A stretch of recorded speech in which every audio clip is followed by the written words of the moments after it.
Hello everyone, welcome to the Grow Your Future podcast. I am your host, Zah Azmi, and I am joined by the Arabian accountant, Sam Eljaban. Welcome. I can't, you keep coming up with mad intros, man. I can't keep up. Thanks, mate. Thank you. You got many. You have many. I'm speechless every time you mention one. Many personalities. I'm not a nutcase though, so it's all good. How have you been, Sam? Good, man. Good. Busy time. What's been happening? Just back from a flight from Milan. Yeah. So just still a bit jet lagged. Yeah, man. on the catwalk. On the catwalk. Yeah. With my new jacket. So Yeah. flaunting that around. But no, Yeah. just hanging in there, helping people. Yeah. As we do. And Busy? yourself? Busy week. Yeah, man. So it's it just passed the lodgement due date, coming from a tax point of view, for 2020. So all the people that forgot have been rushing into us trying to get things done. Which is pretty much everyone. Everyone, no one wants to pay tax. So how it works, just so people know, in tax, a lot of people that go for the refund. So employees would come from July to December. Everyone trying to get their refund. People in business that know they have to pay, they'll come and get their tax returns lodged from January to June. And people don't want to pay tax, so they leave it to the last minute and then they bombard me come May. So it's a hectic Speaking time. of refunds, what do Yes. you, in your experience, have seen most clients spend their refunds on? Refunds on? They don't usually tell me, but it's probably not Yeah, good because stuff. they get the refund and you don't it really... disappears. Yeah. No, but there's some smart people out there that would reinvest it. I have some pretty savvy clients that are utilising that money, but I would say the vast majority would just blow it. It's sort of like It's a bonus. It's like a bonus, yeah. It's like Yeah. some cream at the end of the year. It's a gift. You go and buy something for yourself. Most people do that. What do you do with your tax refund, Sam? I save it, man. You save it? I save it to put into stuff. Yeah, so okay. whether that's property, cryptos, I have to put more money because I lost Yeah, money into crypto. yeah. But Well, now's the time to buy. so now I do something useful with it. Yeah. I've sort of like yourself, over time, I've disciplined myself to live quite frugally. Yeah. And it's normal to me. I'm happy to do it, and it's normal. So whenever those little chunks of money come in, I try and do something with it. So, Speaking of frugality, right? Yesterday, I was at the gym, and I've got this thing where, like, I love just drinking tap water. You know, bottled water is just so expensive in this country. Yeah. And it's just a thing that I always do is fill up my water bottles with tap water. I went to the gym yesterday and I actually forgot my bottle of water. And I hate buying bottles of water at the gym. Yeah. Do you know how much that bottle of water cost me? $5. $5. $5 now? $5 for one of those pump bottles of water. I was dirty on myself that I forgot it. You know what I mean? Like I'm the same. You know, like even though people look at me and they think, oh, you know, Zah, you live quite lavishly. I don't, right? Like those frugal habits, they're still with me today. They happen week on week. You just do it. It's normal. Yeah, I'm the same. So, what would you recommend people spending their tax refund on? Recommend. Would you say pay down debt? Depends on the situation. Yeah, a lot of people have credit cards and all that kind of stuff. So instead of just blowing the money, maybe pay off some stuff you've spent through credit cards already. Maybe a lot of people put it to the offset account in a mortgage if they got their home. Some people might buy shares, and some people just blow it. A lot of people will blow it. I'd say on bottles of water. Bottles of water. Like me. Mount Franklin. Pretty much like that, they'll lose the money, man. They'll blow it. So we deal with a lot of investors with our tax returns. So a lot of them would be... They're quite smart. Yeah. And they'll do something effective with it. So just like our podcast listeners. That's it. They're super smart and they're going to be super good with their money. That's it. So today, what are we talking about? We're talking about the old school versus the new school when it comes to property. So what's old school? Old school is like what? 80s? I would say 80s. Yeah. Starting from 70s, 80s. 70s, 80s, 90s. So mum and dad. Mum and dad. So the old school of thought when it comes to The world's property. a different place, Sam. You know, the world's a different place. And look, this country is a different place. When my parents first came here, they immigrated from Malaysia. You know, you come from immigrant parents as well, and we're second generation. Life was tough back then, but it was easier in some ways as well. And I think what we want to do today is talk about the comparison, and because a lot of the time, the millennial generation and the Generation Z, they tend to complain a lot, right? Whinges. And look, I catch myself complaining sometimes, and it's kind of like, you know what? I look up to my dad as he's my hero. You know, he's the man that I want to become, and you know, I think to myself, you know, he just would have got on with it, you know what I mean? And sometimes we do complain and we whinge about how we're hard done by in terms of, you know, property's too expensive and all of those sort of things. But we sort of do live in a better place now, and you know, it's called evolution, right? You know, like even away from property, you know, when my parents first came here, it was a very racist country, you know, and we don't talk about it much on this podcast, but you know, they suffered from a lot of racism. Your father would have copped the same, copped right? a lot, and look, we went through a little bit of it when we were growing up, but nothing compared to, you know, like my dad was punching on every day, you know what I mean? And the country now is, you know, it's actually quite good. Like it's probably one of the best countries in the world to be part of a different culture because it's so accepted, right? Like, for example, you know, in Dubai, right? I'm looked at as rubbish. You know, I'm a peasant over there, and it's just because that's a slave nation, right? Where they literally traffic these people from India, Pakistan, and those people are the people that, you know, they're the cleaners and you know, all of that sort of stuff. So and they talk down on those types of people. So I don't do too good when I go to Dubai, right? Because people talk to me like shit. I get into trouble, right?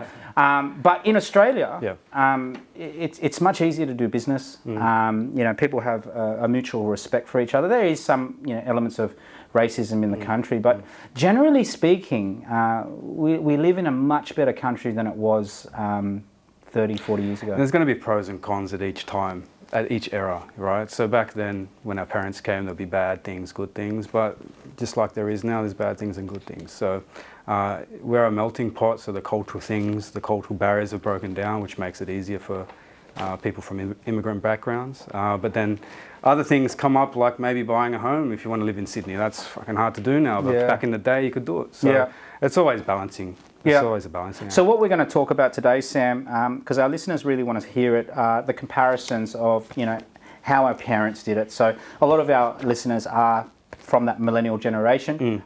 They're from the ages of, say, 20 to, say, 40. And, you know, their parents are the baby boomers. So we want to talk about, okay, how did your parents do it? Obviously, when we grow up, our parents are our first mentors. You know, you want to listen to them and respect them, and they're going to guide you in the best possible way that they know from their experience. But things have now changed, and you know, like for example, I don't go to my parents for business advice because, you know, like, number one, they're not business people. But number two, they worked through a different time. They worked through, you know, high interest rates. They worked through so many different factors. With, you know, there was no internet and all of that sort of stuff. Yeah, that's a big one. So the number one would be interest rates, right? Like we just touched on it just then. You know, mum and dad, they were probably living through what, 15, 17% interest rates? I had a look, so I did a little bit of research for this one.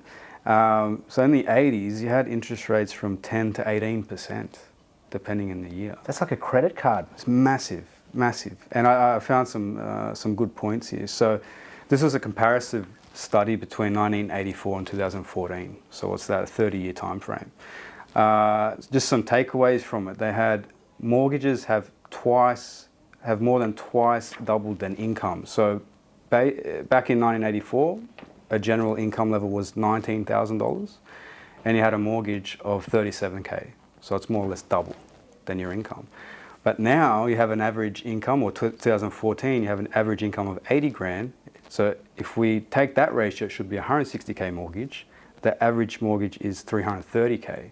So mortgage amounts have far outpaced income increases, which we see all the time. It's sort of like what we talk about, your money's getting weaker over time.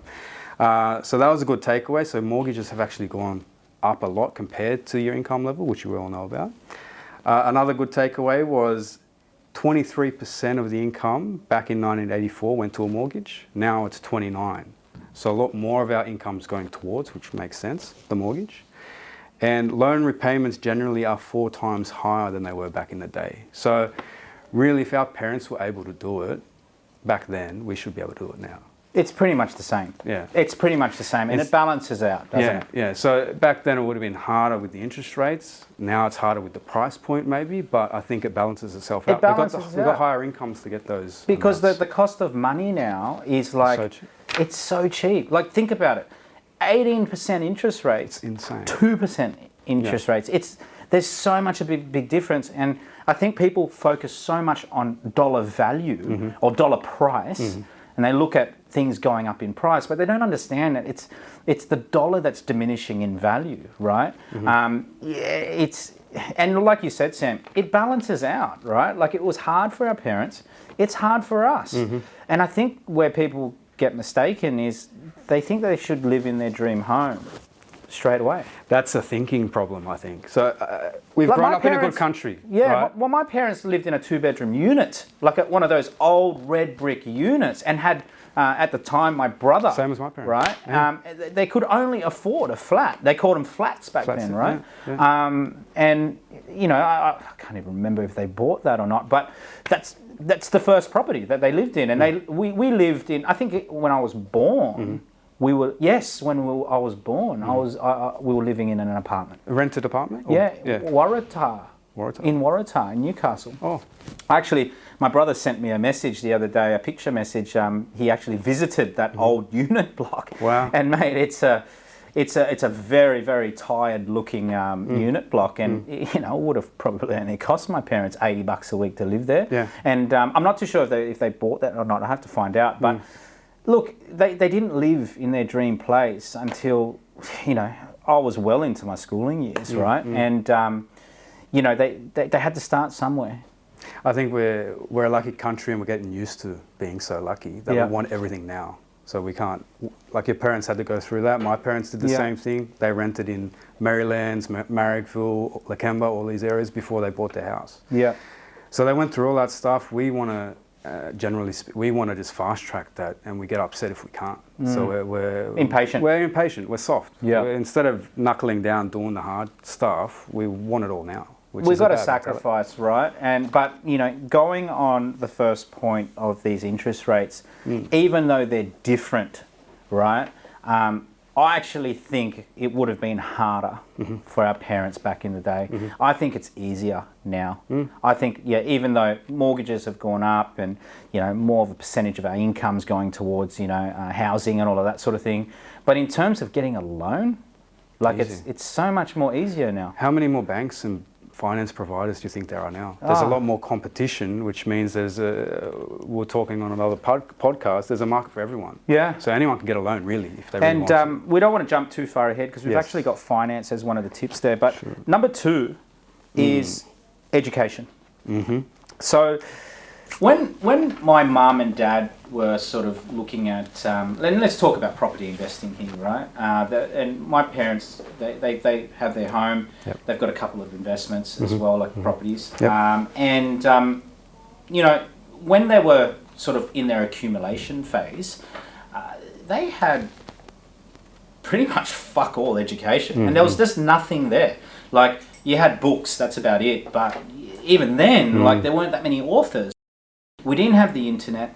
You know, the way they learnt was through actual mistakes. And I guess my mum said to me not too long ago, she goes, "Oh, you know, I really wish that I invested more, so I had more to sort of pass down onto you kids." And I said, "You know what? The mistakes that you made in property investment are enough of a legacy to leave, because I know now what not to do." And I guess, you know, it made her feel good that she could teach me that. You know, for example, my parents bought things like serviced apartments and, you know, resort style complexes. They bought in tourist towns, and like they failed quite a bit but they also, you know, done quite well. But those lessons were what I was able to take away from it. But when I compare the times, like, we have an abundance of education now. Like, it's probably too much. That could be the problem. There's too much info out there that people just don't know what to do. There's too many messages out there saying what to do, and too many gurus. They'll freeze up. You have to pick one and go with them. But it's a very good point. Education. I could imagine my parents didn't have too much access to that type of stuff when they were in their income generating years. My dad was in business, and I think at one stage he was likely to invest, and that would have came from his accountant, I think. So really our parents would have been, if they were in business or doing taxes with an accountant, probably their accountant or financial planner, which they'd see very irregular, would probably help them. But apart from that, I don't think there'd be much influence. So that's definitely changed. And now with podcasts like ours, we've got everything. You've got Audible now. You've got audiobooks. You've got podcasts. There's free seminars to go to. All you got to do is type into Google property investment, and there's so much more. And I think now, you've got access to people a lot easier. Like, people have access to my knowledge up here through just listening to this podcast. They don't even need to call me. Yeah. They just need to tune into iTunes or Spotify and just press play for hours, right? And they'll learn so much. They'll learn from my mistakes. They will indirectly learn from my parents' mistakes, and they'll also learn from my successes as well. We didn't have that back then, and so I think now is a really, really good time. But the thing is, I feel that the more you have of something, the lazier you get, right? So now that we've got all of this information, people aren't really educating themselves, right? There are people that are taking advantage of it, but there are a lot of people that aren't educating themselves, and a lot of millionaires that I know, self-made millionaires that I know, have made their millions through self-education. Nice. Like, back in the day, it used to be about going to uni, right? Now you sort of don't need to go, and I see a lot of people.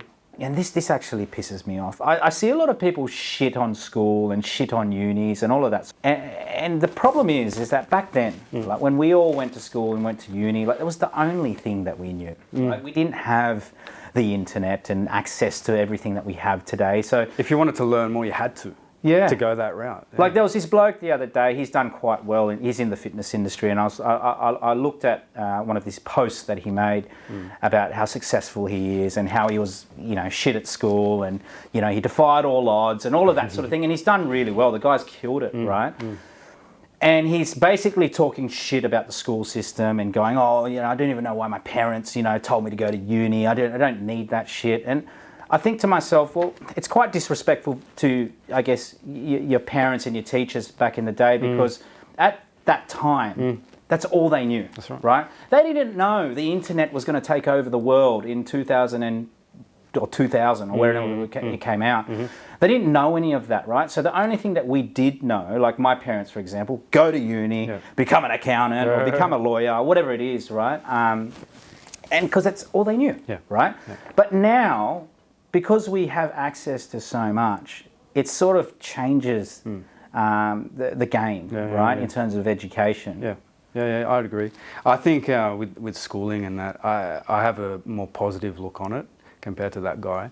I think it creates a discipline.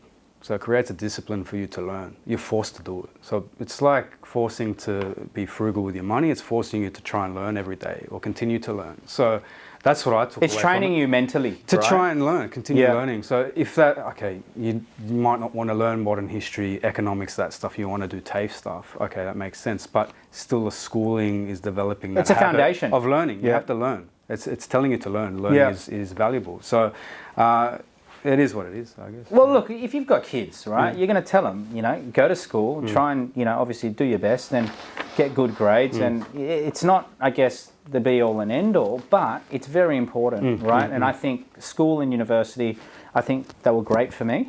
Not that I actually used it to make money, but I think it was a great starting point to teach me, like you said, discipline and all of that sort of thing. But I think what happens as you grow older, a lot of people stop their education.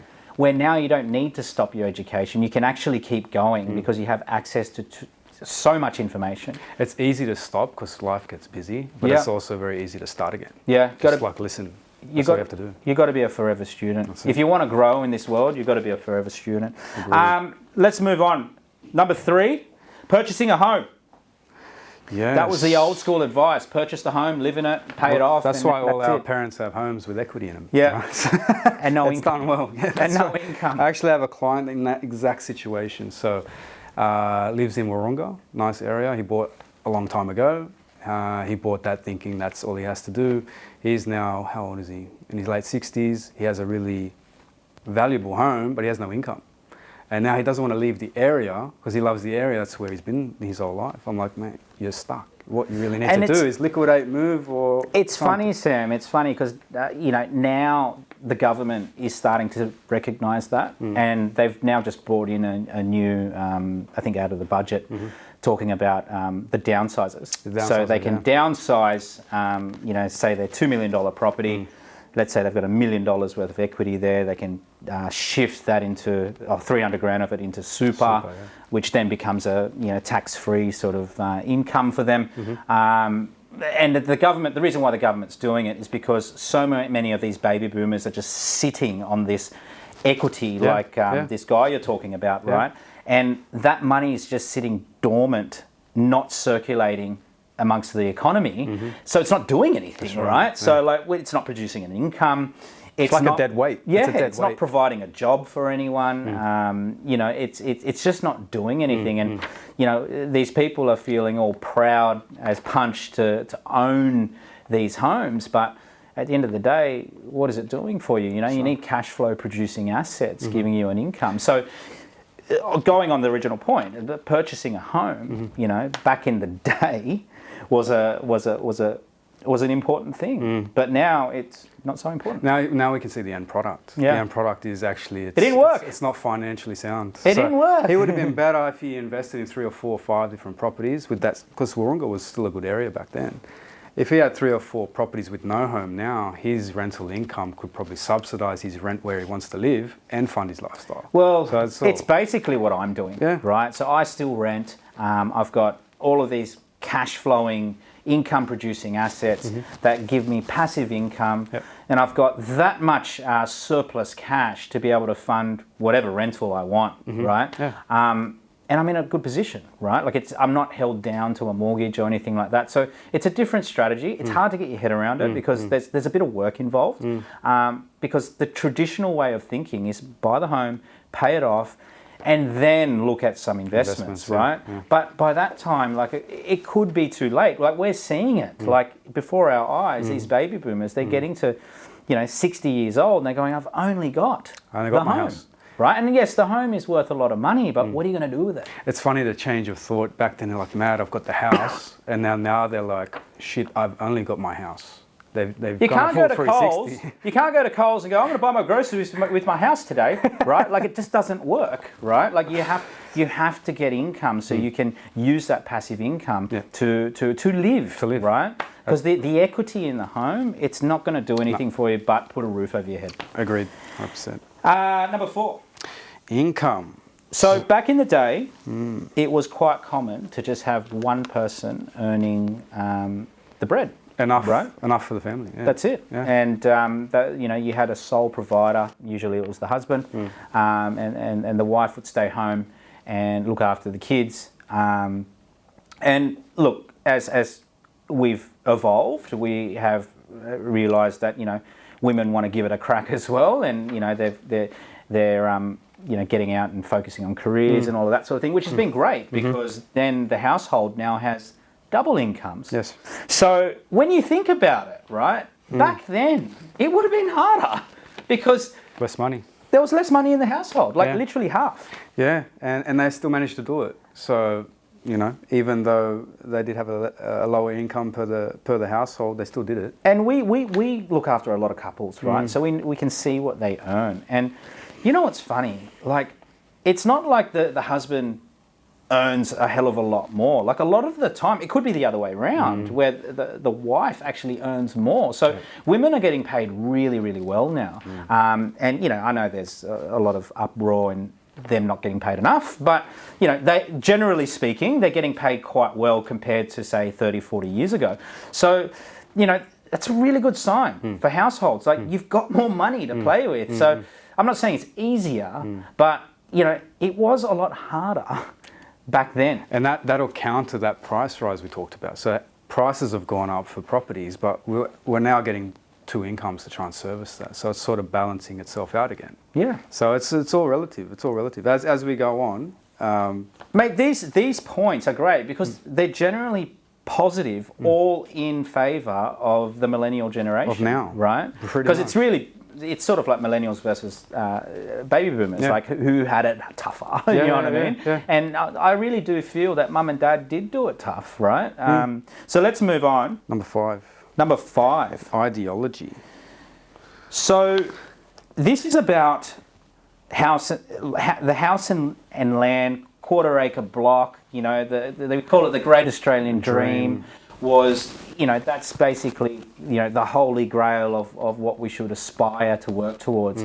And, you know, we've touched on it earlier about more so focusing on cash flow producing assets. We lived in we used to, like Australia being a very immature property market because we're a young country, we had the luxury of talking about everybody living in houses. But it's only really been in probably the last 20 to 30 years where apartment living has become not only accepted but preferred. Like, to be honest with you, for me, I enjoy living in an apartment. I'll live in an apartment for quite a while because of, you know, I don't need to think about maintenance. I don't need to, you know, I'm closer to amenity. Don't have to commute yeah, anywhere. it's more secure. Like, there are so many, you know, pros to living in an apartment. And I think, like, the general population are now moving towards it. I think having the house now is kind of like, people are starting to question it, right? Do I really want that big backyard to maintain? You know, like, what's that, like, going back to land content, what is that land content / equity really going to do for me if I don't use it, right? So it's sort of like, I look at house and land now and go, okay, well, it's good if you're going to use it as a vehicle to grow. Yeah, and I think if we take the population, just in relation to house and land, in the 80s there would have been a lot lower population. I don't know what the number is, but 40 years ago would be a lot less people than there is now, which means there'll be less demand for these houses. So you can afford it. You could actually find one and maybe buy one without an auction taking place, which you can't do now, right? So every time there's a house and land in a good spot, there's 100 people wanting to buy it. Yeah. So population increases is going to help sway that mentality. You can't afford to actually buy the house anyway. It's shifting you into another realm of accommodation. So along with the other pros it has, the apartments and townhouses have a better location generally. They've got better amenity. So I think the modern person in the current times would be more inclined to go to that more convenient place. Well, let's look at the rest of the world as an example, right? Like, you know, I've been everywhere, so have you. Tokyo, New York, London, all of those places, right? Yeah. They all started out like us, where houses were the thing, right? And those markets that I've just, you know, stated, they're all mature markets. You know, some people might say overdeveloped, but they've got, their population is busting at the seams, right? Now, apartments are worth a lot of money there, right? Because it's now a mature market. They've been there for a while. The population has increased. People now need to live closer into where the CBDs are because that's where the money is. That's where the jobs are. So, you know, apartment living is basically a necessity because, I mean, having a house is now not only looked as unnecessary, but it's out of reach. And that's where we're moving towards apartment living. And I think we are going to see a big boom in apartments shortly. A lot of people go, oh, why would you invest in apartments? You know, there's no immigration at the moment, blah, blah, blah. That's all short-sighted stuff, right? Right now, I truly believe apartments are the undervalued asset that are going to skyrocket in the next 2, 3, 4, 5 years, because people are going to realise that I can't afford the home. I still need to live in this location because my family's here, my kids go to school here. I'm going to buy an apartment. Yeah, I think it's a good point you said, comparing it to mature property markets like New York, Tokyo. At the end of the day, we're going to go down that path. Every city has gone down that path, so we're going to mirror them in the future. So that's where the focus is going to be moving forward. The apartments. New school. So number 6. Finance. Finance is a lot different now, Sam. Very much so. A lot less lenders back then. It would have been... so how did mum and dad get a loan? What was the process? For my personal situation, my parents was all family. Family helped each other. buy each other's houses, so I don't have the first-hand experience. But it would have been the same as now, but less lenders. So you didn't really have much of a choice as to what loan you were getting. They were probably reaming you back then because there was less competition. So you're probably getting, and you were getting hammered. You were getting 18% interest rates, right? So you basically get given a credit card. Credit card to buy a house. So back in the day, it would have been less options, which means usually inferior products. So the process would have been, mum and dad would have had to, put their best clothes on, go down, make an appointment with the bank manager, and beg and plead for a loan, from the bank directly. Usually it would have been Commonwealth or one of the big fours who control our world. But now we have these people called mortgage brokers who not only have access to all of these different lenders that we have now, but also all of their multiple products that each one has. So, if there's 50 lenders and 5 different products in each, that's 250 different types of products, which would be compared to, say, 2 or 3 of what mum and dad would have had to choose from. A massive difference. So, and all that says to me is that there's an option for someone. So if you're wanting to do something these days, regardless of the economy, your position, the property market, you can probably get a loan. So it's probably easier than what your parents went through. So back in the day, mum and dad would have just focused on getting a loan for their home, right? That's it, yeah. But now, with all of these different products and different strategies out there, like you can get investment properties, you can get business loans, like there are so many different things that you can do. And we've got these guys who are called brokers who sort of put these deals together for you. So I actually think getting money is so much more easier. Like, these millennials, they bitch and moan about how hard it is today, but think about what mum and dad did. We got high interest rates. You had fuck all to choose from, right? Like, prices were still quite high back then. Like, it was very, very difficult. And as a nation and as a world, we have evolved and we can do things better now. And you really need a wake-up call to go, you know what, I am living in a good time right now.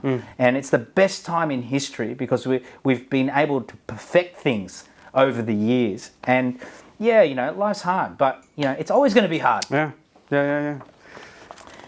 Housing preference, number 7. So back in our parents' time, they would have just bought and lived where they could. Pretty much dictated by finance. Just to put a roof over the family. Heads, and because the banks were so small in number, you couldn't shop around too much. So whatever you could get, you'd get and just do it, right? They took action and just did things back then.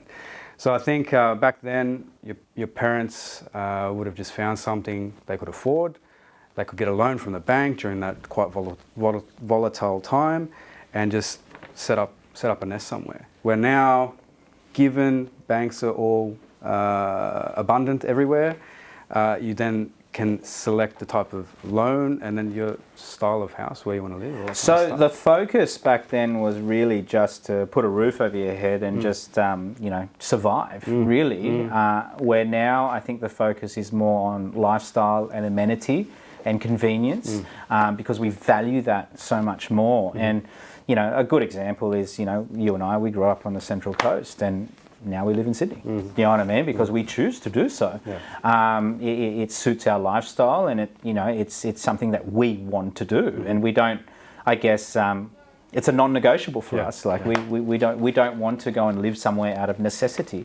We want to live somewhere out of choice. And, that's not just me and you, that's also, the most of the population. So we've got that, ability now to prioritise that. Where back in the day, that was looked at as a luxury, right? Now it's almost like that's the necessity. The lifestyle now is necessity. So if we compare the two, right? 30, 40 years ago, where you're living in, a shit suburb in the sticks, right? And you're sending your kids to a fucking shit school and, you're around crime and all of that just so you can put a roof over your head. Those days are gone. You don't need to live there anymore, right? If you're smart with your money, and you want to be, and you've done your education and all of that sort of thing. You want to be closer to where the action is. You want to be closer to where you can thrive and grow, and you can choose to do that now. Where you didn't. You almost didn't have that choice back in the day. There was no choice Like back our then, parents there didn't have that choice. No. They found a spot that they could afford and went there, pretty much. That's what it was all about back then. Especially given the single income, all that kind of stuff we just talked about before. They didn't have the choice to choose a nice area, a nice place, low crime. They just found a spot, set up nest. That's it. Yeah, just did with what they had. Number 8, we'll keep flying through. Work from home. So this is a new Very one new in the one. last 12 months. Yeah, very new obviously one. with COVID. A lot of people are working from home now, which is changing. Our parents have never heard of such a thing. Yeah. So that's obviously going to change the property market. Like my mum and dad never were able to work from home with their jobs. You know what I mean? Like never. No, they need an office or wherever they're going to work. They had to go there. It's all changed with tech. Tech's changed everything. They wouldn't have never thought of doing that back in the day. Now we can do it. I can do it. You can do it. Nearly anyone can do it these days. Yeah. So it's great for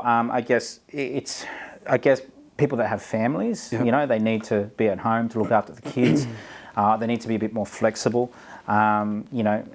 Productivity-wise, there's a bit of a debate about it, but generally speaking, people can do 2 or 3 days from home and then maybe 2 days in the office. Where back in the day you couldn't do that, and that flexibility, man, like that would have been looked at as a massive luxury back in the day. Like it would have been unheard of, right? Yeah. And now that we're able to do it and it's accepted by employers and businesses, it's a massive plus. Massive. I have a good example. I have a client that was part of the NBN management. Is quite high up. He used to live in North Sydney solely to be close to the NBN office there because he's having meetings and things all the time. About 3 or 4 years ago, they're ahead of their time, management type practices. They allowed him to live wherever he wanted to because he could Skype in. He didn't have to attend North Sydney offices anymore. The only reason he lived there was to be close to work. And now he could work from home. He bought a property, I can't remember how far north, but Coffs Harbour somewhere. He lives on a little farmish type thing with he's got triplets, 3 boys. Triplets, wow. So he's like, I don't want to live in North Sydney. Yeah. It's not good for my kids. There's not much to do. He wants land and all that kind of stuff. So even wants a space. Wants the space. So that work from home aspect he's now able to capitalise on. He could live anywhere. And pretty much anyone can live anywhere these days and still derive an income. There is a disadvantage to all of this though, Sam, like generally speaking with the economy with the workforce economy, because what happens is if employers start to recognise that it's, people can work from home and do their jobs, then now they can start to offshore these jobs to, say, the Philippines or Bangladesh or whatever it is. And sometimes I think to myself, like if you think about it, if someone can work from home, then all of a sudden you can take that $100,000 salary and turn it into a $15,000 salary and get the same job done, which is going to be very, very dangerous for a lot of people who are working in jobs where it could be shipped offshore. So there is, I think, a bit of a disadvantage as a whole, right?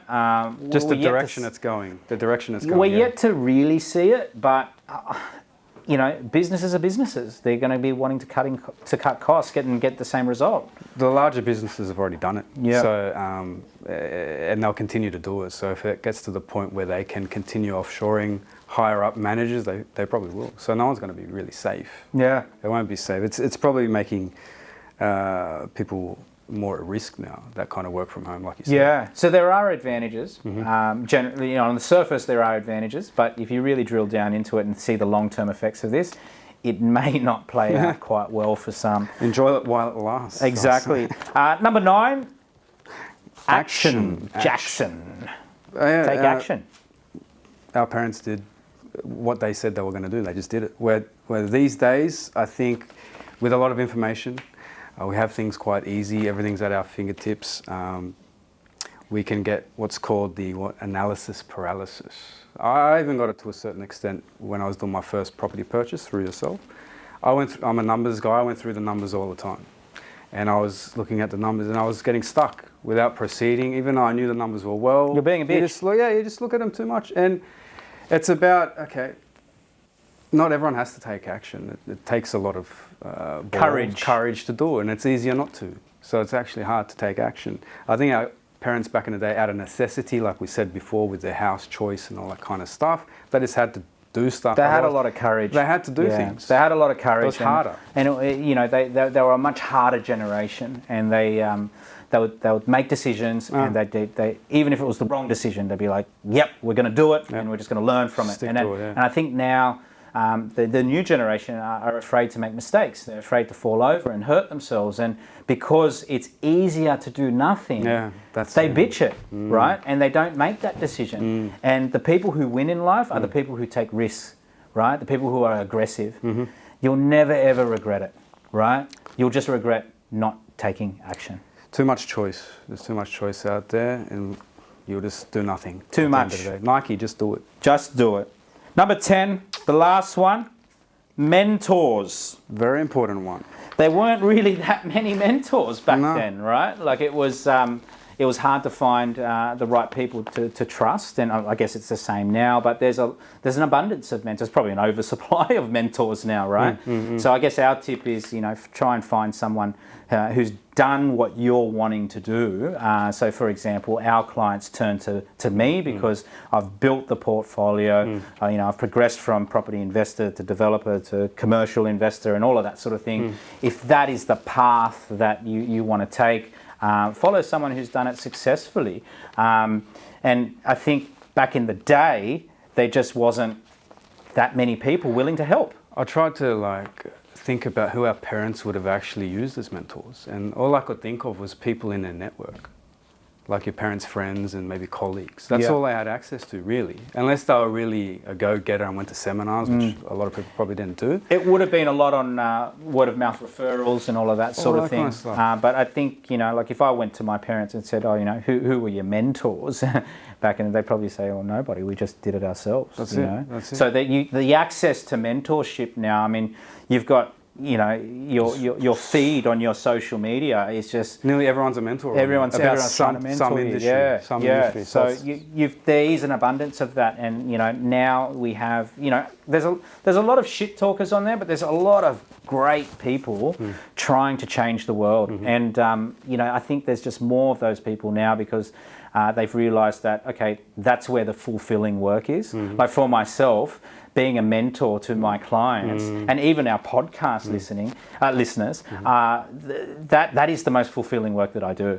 I actually love it. And a lot of people question it. They go, "Zah, why do you do the podcast and pay for all the production and all of that sort of thing and you do it for free?" It's because I love it. And I'm sure other mentors love it as well because it's the most fulfilling and rewarding thing you can do. What's the best thing when the client comes in and they actually say they love it? And they gave recommendations on how to present it differently, remember? Yeah. So how does it make you feel? That's the best thing. Amazing, right? So for our listeners, take advantage of that. There are people out there that genuinely want to help. They genuinely care. It's not a sales pitch. It's just something that we want to do. And I think back in the day, if anyone put themselves out there like us, we would look like salesmen. Right? Yeah. So that's the difference, right? You've actually got genuine people now that really want to help, and you have access to them. You've got access to us. Message us, call us, whatever. Let us know. Happy to talk. So that's 10 old school versus new school things where I think actually it's in favour of us, Sam. We're living in a really good time right now. Thank you for listening. We'll see you next time. Bye-bye. See ya.